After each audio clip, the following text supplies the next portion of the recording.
Embodiment of the energy. We're going to talk about something very interesting that so many people feel and don't know what it is, and that is called the void, this emptiness we all feel as though there's something more that we can't quite put our fingers on. But before we talk about that, I'm always investigating these energies. I'm always researching more and more and more, always doing courses to see what other people say about these things. I've been doing this for well over 20 years.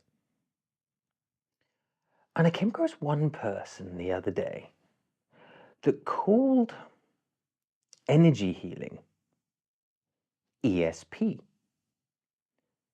extrasensory perception. And it's true, it is a very correct wording for energy healing, for Shaktipat, for just work with energy. It is an extrasensory perception because you perceive it beyond your standard senses. So technically, it's a very interesting way to perceive it.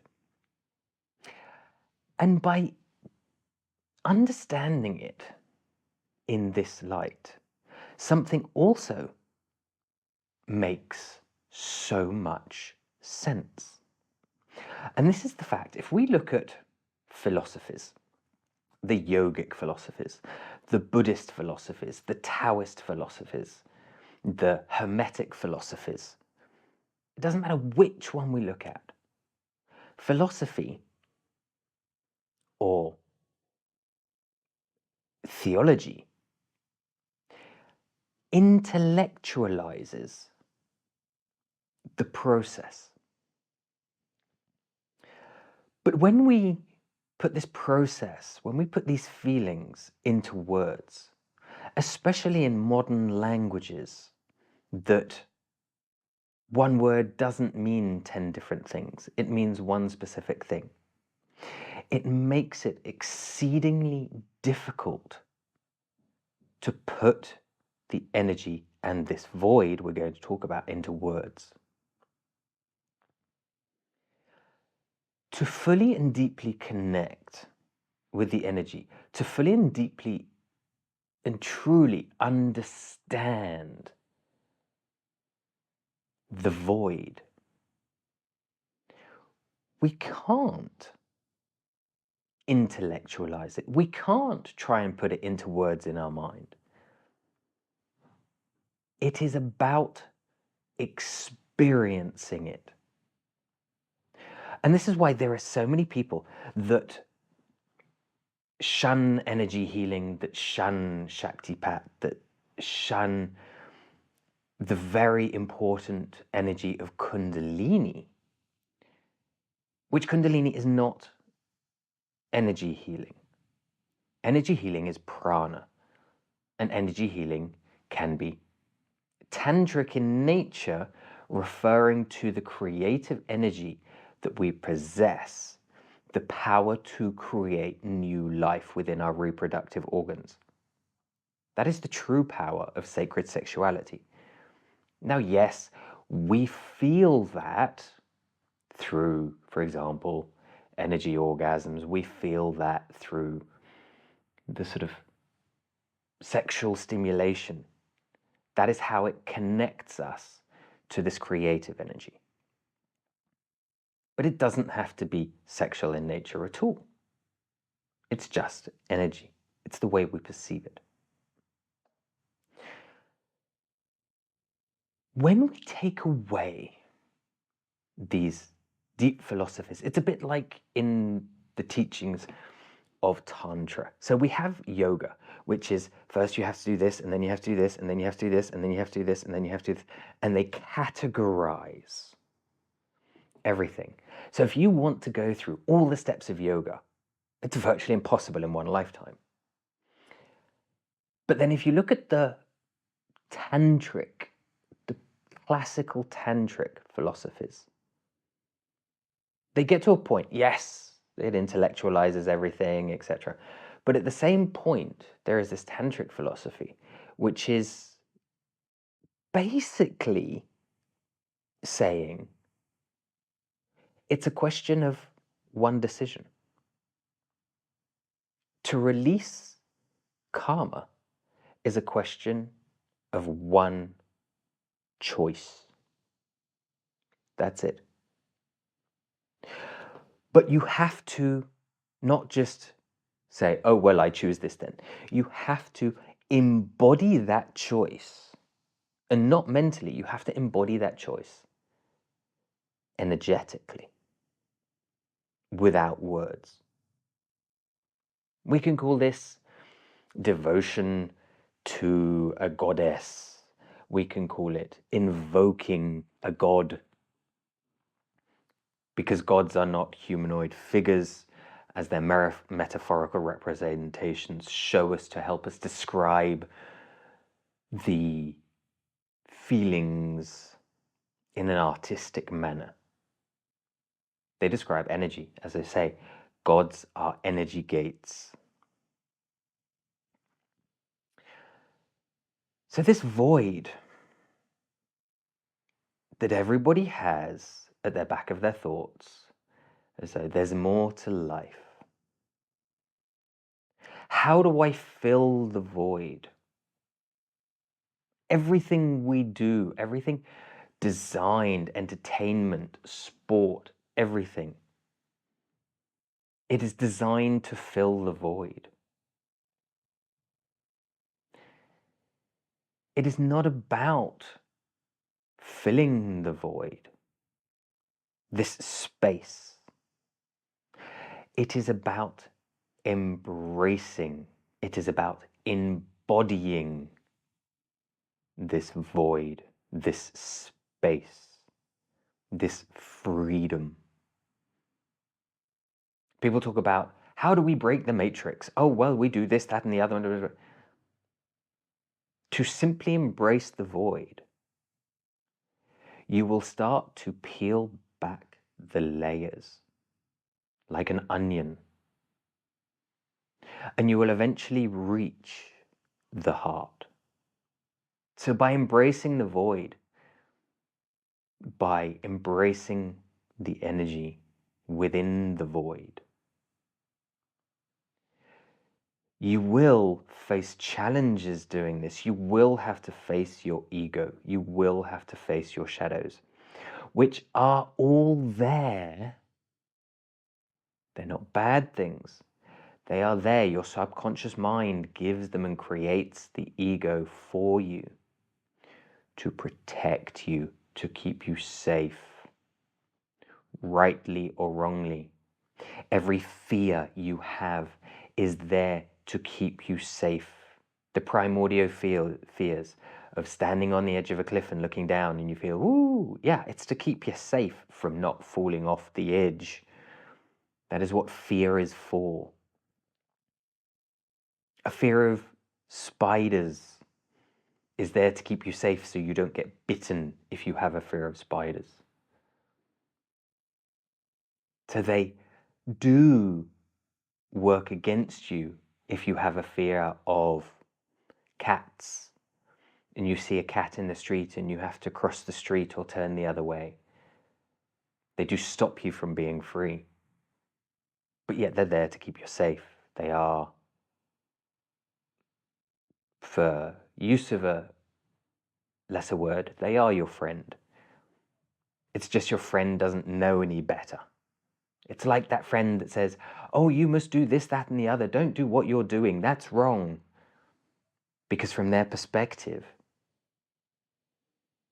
what you're doing is wrong. From the perspective of spiritual teachers that say, it's not about energy healing. You can't transmit energy. You can't, because they have not chosen to embrace it and experience it and taken the time to do this, to feel this extrasensory perception. And they wish to go the other route. They wish to go the philosophical route. And that's great. for them. And it will take them lifetimes until they embrace the void, the space, the energy. To simply sit in silence. Meditation. Yes, meditation, once you release the monkey mind, is all about embracing the void. Mindfulness is all about being present, feeling the space of presence. Every philosophy goes back to this feeling. The hermetic philosophies, the Kabbalistic philosophies, the Egyptian philosophies, the South American philosophies, the Polynesian philosophies, they all are going towards one thing, higher magic, as it's called in the Western esoterical systems. They are all chasing the same thing. Something that cannot be put into words. I like to use, as definitions go, for people in the West to talk about God, thanks to, especially in Christianity, thanks to the artwork through the ages, it is being created, there has been created this man, like Santa Claus, the good and the bad, judgment, etc., etc. This human figure. But if you look at the Islamic definition of Allah, Allah has no real name, no definition. Allah is indescribable. It is unknown to human perception. This is a much more accurate term, a much more accurate understanding than the Christian one and many other religions, because it just puts it out there.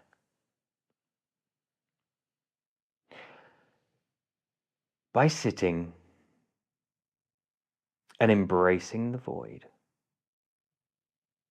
shutting off that monkey mind, shutting off the intelligence, shutting off all the philosophical ideologies, giving arguments for one system or the other, for my way is better than your way.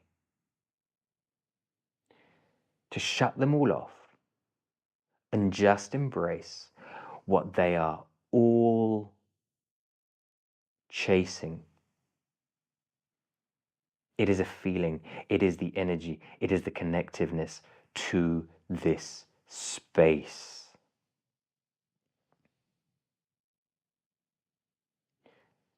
How do we do this? As I said, you can do it through meditation. You can do it through energy healing.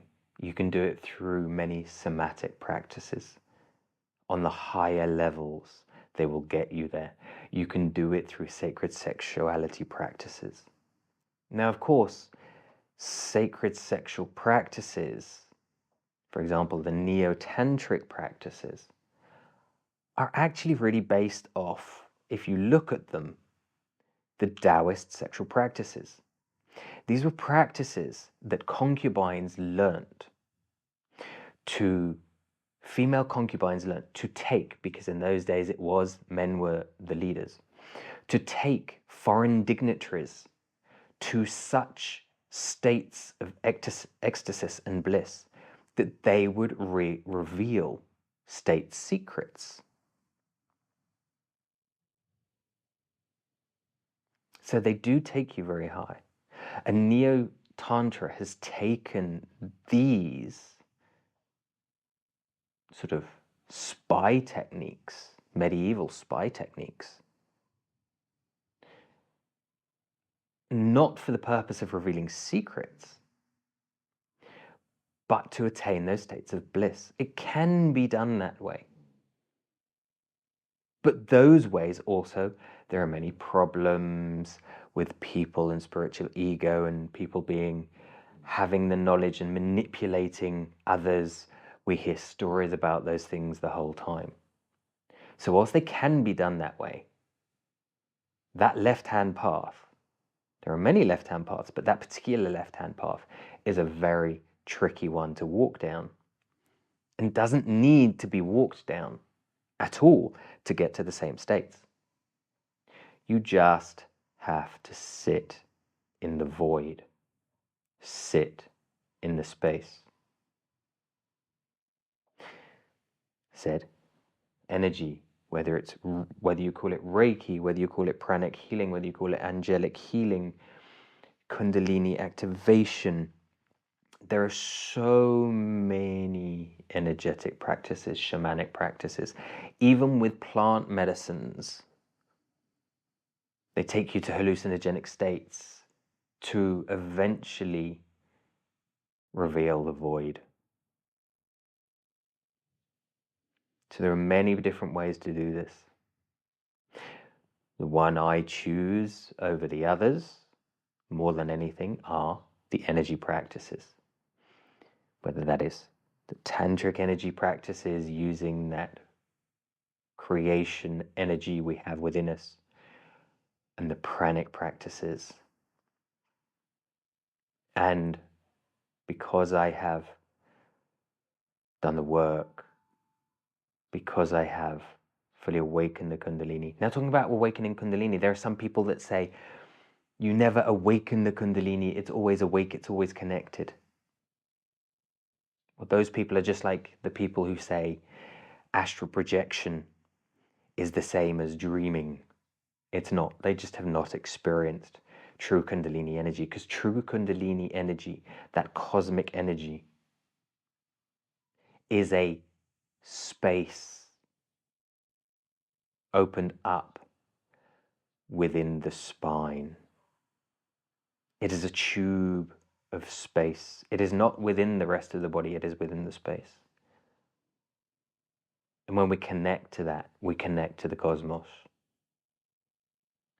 To understand, they say in Shaktipat is the passing of not just energy, but knowledge from a guru to a disciple or a student. And they pass the knowledge of the universe. The knowledge of the universe is to fully embrace this void, this space, to understand it, to open up.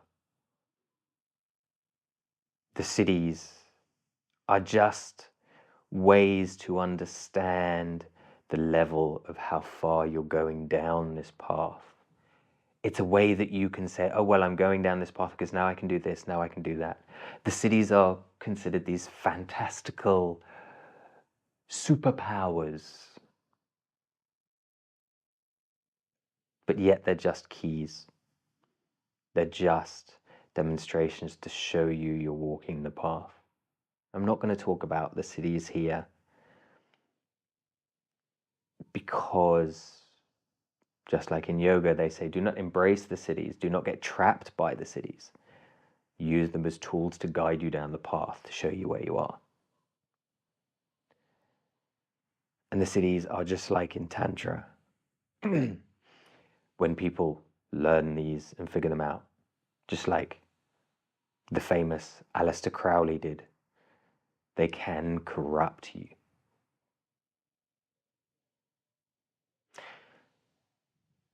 You can do this by yourself, purely by sitting and embracing that feeling at the back of you, by closing out your monkey mind. And you stop your monkey mind very simply by cyclic breathing. No pause at the top, no pause at the bottom, just constant inhale, exhale. That's all it needs. Because by doing that, you stop the mind. When you breathe, your mind kicks in at the pause at the top and the pause at the bottom, not during the flow.